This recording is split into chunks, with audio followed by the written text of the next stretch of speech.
안녕하세요. 반갑습니다. 주식한 이렇게대기 이정렬입니다. 자, 두산 퓨어셀 오늘 커버를 좀 해드릴 예정입니다. 일단 간단하게 수급 먼저 체크해 보도록 할게요. 외국인들이 계속 매수 우위를 보여주고 있고 공매도는 또 증가되고 있습니다. 자, 외국인의 수급이랑 순매수랑 공매도가 같이 증가되고 있으면은 뭐다? 단기적인 요인들이다. 수급에 제가 이거를 공매도를 분석하는 해석하는 방법들이 좀 있다라고 말씀을 좀 드렸습니다. 자, 외인의 순 매수잖아요. 매수. 그럼 이게 플러스입니다. 자, 근데 매도잖아요. 매도. 그러면은 마이너스예요. 이게 플러스 마이너스. 외국인은 기본적으로 공매도하고 단기 포지션이 있습니다. 서로 단기예요. 얘가 장기였으면 공매도가 단기고 외국인이 장기였으면 장기적으로는 순매수라는 게 당연히 긍정적이다라고 할 수 있겠죠. 근데 또 공매도가 장기였으면 외국인이 단기였고 그러면 여기에서도 공매도가 장기니까 떨어지는 게 더 우려감들이 높다 이렇게 볼 수도 있습니다. 자, 외국인이 단기 포지션에 순매도를 하고 있다. 마이너스. 그러면 이제 공매도도 마이너스고 외국인도 순매도를 하고 있다. 마이너스니까 주가가 떨어질 가능성들이 높은데 지금 이제 순매수가 들어오고 있고 공매도가 증가되고 있다 보니까 아무래도 이런 부분들은 단기적인 요인들이고 외국인의 수급이 공매도에 대한 부분들이 둘 중에 하나는 죽어야 된다는 거죠. 자, 그러면은 외국인이 죽어서 매도로 전환이 되거나 아니면 공매도가 죽어서 거래 대금이 줄어들거나 매매 비중이 줄어들거나 둘 중에 하나가 돼야 되는 거죠.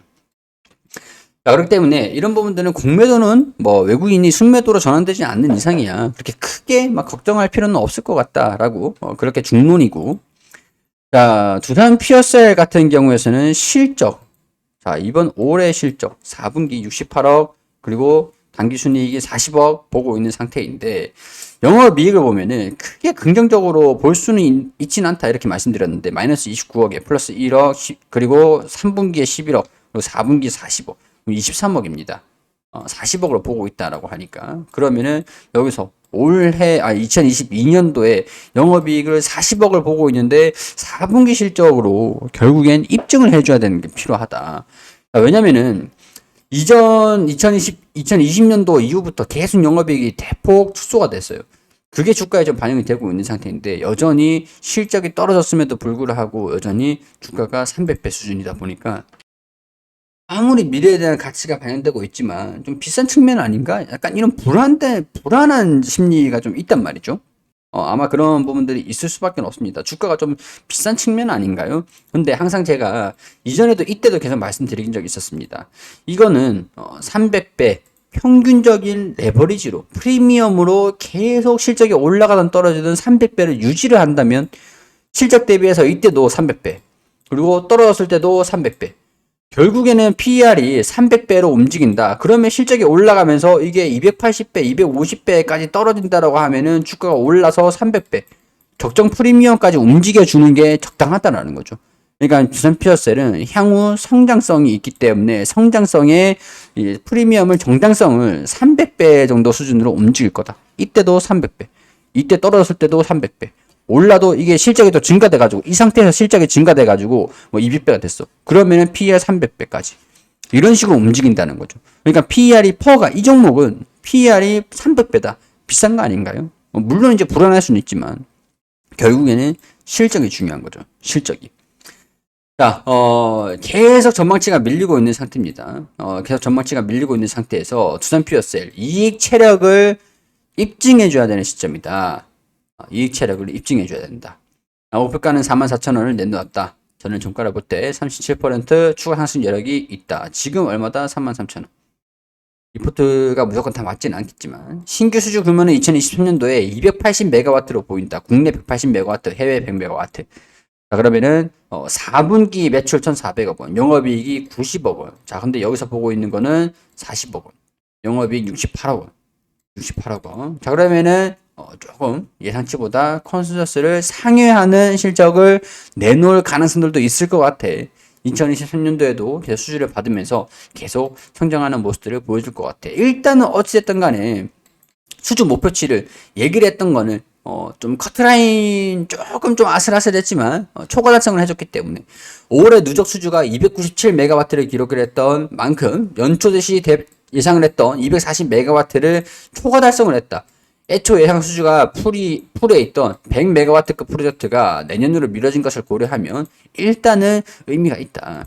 내년에는 올해죠, 올해. 청정수소 발전 의무화 제도가 시행되는 동시에 신재생 에너지 공급 의무화 비율이 수주 물량도 남아있기 때문에 올해 이상의 수주를 기록할 가능성들이 크다. 조인트벤처, 중국과의 조인트벤처에서 물량 확보도 가능하다. 결국엔 중국의 수출도 가능할 것이다. 그래서 1월 11일에 나왔던 게 보수적으로 280메가와트. 자, 이전에는 240메가와트인데 297메가와트 냈으니까 올해랑 유사하게 실적이 수주가 나올 것이다. 그러면은 올해 이제 실적에 반영이 되는 것들, 2020년도에 실적에 반영되는 것들, 그러면은 반영되는 것들 내년에도 유사하게 나오면서 추가 수주, 올해 추가 수주 여부들에 따라서 수주 받았던 것들 플러스해서 계속 쌓아가는 거죠. 쌓아가는 거죠. 이런 실적들 380억에서 649억으로 쌓아가는 거죠. 그럼 영업이익이 270억에서 464억. 근데 우리 더 장기적으로 볼 필요가 있습니다. 어떤 것들이냐? 자, 원전 건설 수주 청신호 폴란드 원전이 뭔 상관이야 하실 수가 있죠. 여기 본계약을 체결할 확률이 100%다라고 하는 게 2단계 원전 수주. 일단은 1단계 수주는 미국한테 갔습니다. 10월에 폴란드 정부가 주도하는 원전 수준에는 고배를 마셨지만 폴란드가 추가로 계획 중인 2단계 원전 수준은 40조 원인데 야 니네한테 100% 줄 테니까 걱정하지 마 이렇게 얘기를 하고 있는 건데 아직까지는 양해 가서 수준이에요. 본계약을 체결하기 전에는 모르는 거긴 하지만 자 원전 좀 더 확대할 생각이다. 국내 원전 추가적으로 건설을 할 거다. 쉽지는 않습니다. 사실 국내에 원전을 추가적으로 건설한다는 것 자체는 쉽지는 않아요. 자, 여기에서 중요하죠. 원자력 발전은 청정 수소를 이어지기 위한 빌드업이다.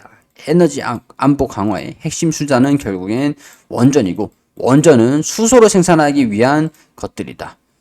최근 이게 1월 19일 오후 7시 46분에 속보로 나왔던 겁니다.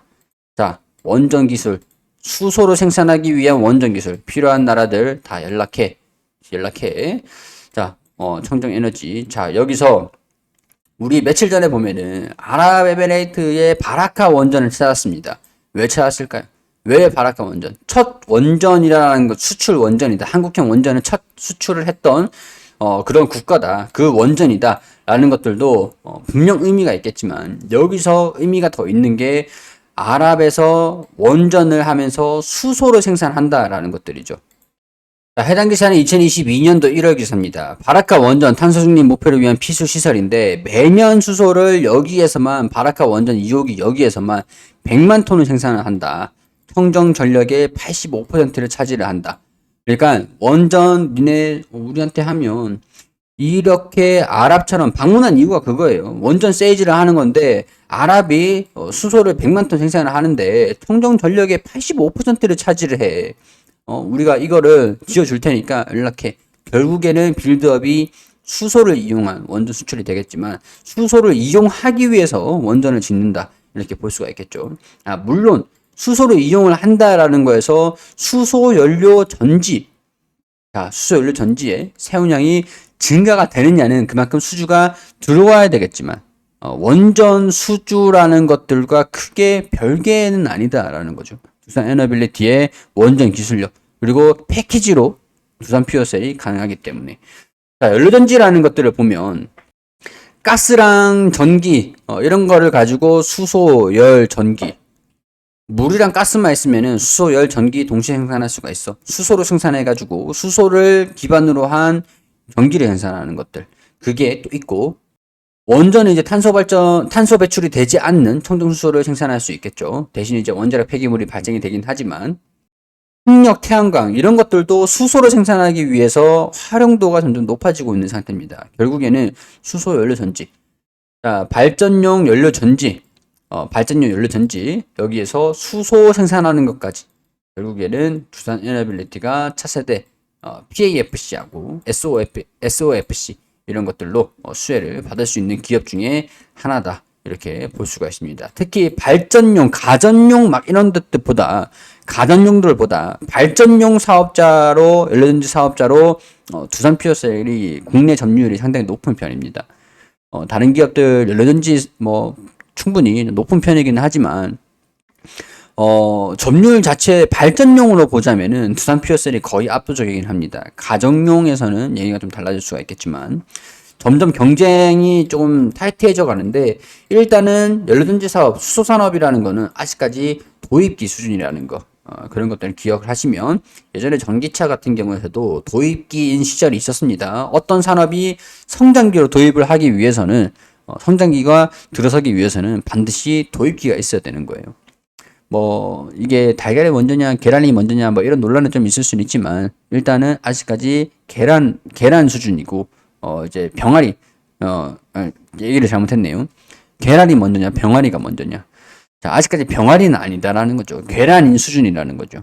자, 이런 것들 참고하셔가지고 두산 퓨어셀 가지고 계시는 분들 또 기술적으로 살짝 설명을 해드리면 일단은 주가가 민감도 자체가 많이 낮아진 상태고 주가 하방을 좀 버텨주고 있는 상태이기 때문에 추가적으로 하락 그런 것들보다는 좀 추세가 밀집되면서 약간 이런 식으로 좀 언곡점이 좀 발생이 되지 않을까 이런 생각들이 좀 드니까 이런 것들 참고해 주시고 이번 4분기 실적이 중요하다.